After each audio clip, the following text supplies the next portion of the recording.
விடுங்கடா பாவம், அதுவே தனியா நடந்து போய்கிட்டு இருக்கு. அந்த பெண் குயினை விடுங்க. ஒரே இடத்துல ஆடாம அசையாம கிட்டத்தட்ட 100 நாள் கிட்ட நிக்கிற ஆண் பெண் குயினை நம்ம பார்க்க போறோம்.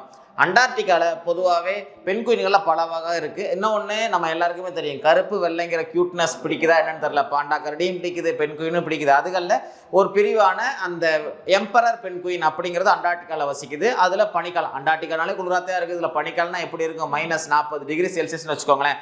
அப்போ என்ன பண்ணுறாங்கன்னா, கடலோரத்தில் இருக்கிற அந்த பெண் குயின்கள் எல்லாமே நல்ல உறைஞ்ச பனி இருக்கிற அந்த இடத்துக்கு நடந்து போகுது. இதுவே 100 கிலோமீட்டர் டிராவல். இதுக்கு இந்த சின்ன நடக்கிறது சொல்கிறீங்க, 100 கிலோமீட்டர் நடந்து தான் போகுது. நடந்து போய் அங்கே அதுக்கு ஆண் பெண் இணை சேருதுன்னு வச்சுக்கோங்களேன். இணை சேர்ந்தா இங்கே முக்கியமான விஷயம், பெண் குயின் ஒரே ஒரு முட்டை தான் போடும். இங்கே தான் சிக்கலே இருக்குது.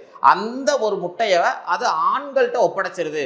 பெண்கள் என்ன பண்ணிடுதுன்னா இறை தேடி போயிடுது. போகிறது அது வர மீன் வாங்க போனவங்கிற மாதிரி அது போயிடும். சரியா? இப்போ ஆண் பெண் குயின் என்ன பண்ணுது அப்படின்னா, அது காலில் இருக்கிற ஒரு சினைப்பையுமா இருக்கிறதுல அந்த முட்டையை வச்சுக்கிட்டு ஆடாமல் அசையாமல் 1 நாள் 2 நாள் இல்லை, கிட்டத்தட்ட 3 மாதம் 4 மாதம் 75 நாள் சராசரின்னு வச்சுக்கோங்களேன், அப்படியே நிற்கிது.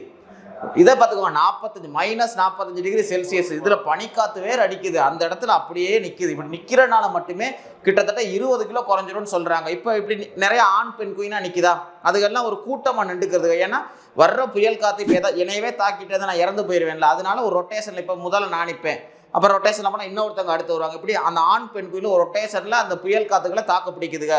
இதில் இன்னொரு ஹைலைட்டான விஷயம் என்னென்னா, பெண் குயின் அந்த பெண் குயின் போயிட்டு வர்ற கேப்லையே இந்த முட்டை வந்து பொரிஞ்சிடும். அப்போ முட்டை பொரிஞ்சு அந்த குட்டி வருது. அந்த குட்டிக்கு சாப்பாடு யோசிச்சு பார்த்துக்கோங்க, அந்த ஆண் பெண் குயினோட உடம்புல இருந்து கிராப் மில்க் ஒரு வகையான பால் வரும். அதைத்தான் அது எடுத்த உடனே சாப்பிடுது. சரி, இப்போ பெண் குயின் வந்துருச்சு. வந்தா என்னன்னா லட்சக்கணக்கான பெண் குயின்களாக நிற்கிது. அதுகளை எப்படி கண்டுபிடிக்க, அங்கதான் நாளை நமதே அப்படின்னு ஒரு குடும்ப பாட்டு இருக்குங்களா, அந்த மாதிரி ஒரு பெண் குயினும் ஒரு இணைக்கு குடும்ப பாட்டு வச்சிருக்கதா சொல்றாங்க. இப்போ சேர்ந்தாச்சு. இப்போ பெண் குயின் வந்து அந்த குஞ்சை பார்த்துக்கிறது, ஆண் பெண் குயின் இப்படி வேட்டைக்கு போயிருது. இப்படி குழந்தை வளர்க்குறதுல இதுக்கு 2 சம பங்கு எடுத்துக்கிறதுன்னு சொல்றாங்க. சரி, இதுலையுமே இன்னும் கொஞ்சம் ஓவர் டோஸ்லாம் இருக்கு. அது என்ன அப்படின்னா, இப்போ சில பெண் குயின்களுக்கு குழந்தை இல்லை, இன்னும் சில பெண் குயின்களை பார்த்தீங்கன்னா குழந்தை இருக்கு, அம்மா அப்பா இல்லை. அப்போ அந்த மாதிரி குழந்தைகளை இந்த அம்மா அப்பா வந்து தத்தெடுத்துக்கிறாரு அப்படின்னு சொல்றாங்க. இன்னும் சிலதுல என்ன அப்படின்னா, அதுக்கு போய் களவான்ட்டே வந்துடுது அப்படின்னு சொல்றாங்க. ஆனால் நம்மளோட ஸ்கேலை வச்சு இதெல்லாம் அளக்கக்கூடாது. ஒவ்வொரு விலங்கும் ஒவ்வொரு வகையில் பரிணாமம் அடைஞ்சிருக்கு. இந்த மாதிரி பெண் குயின்ல நிறைய விஷயங்கள் இருக்கு. அதை பேசுங்கடா.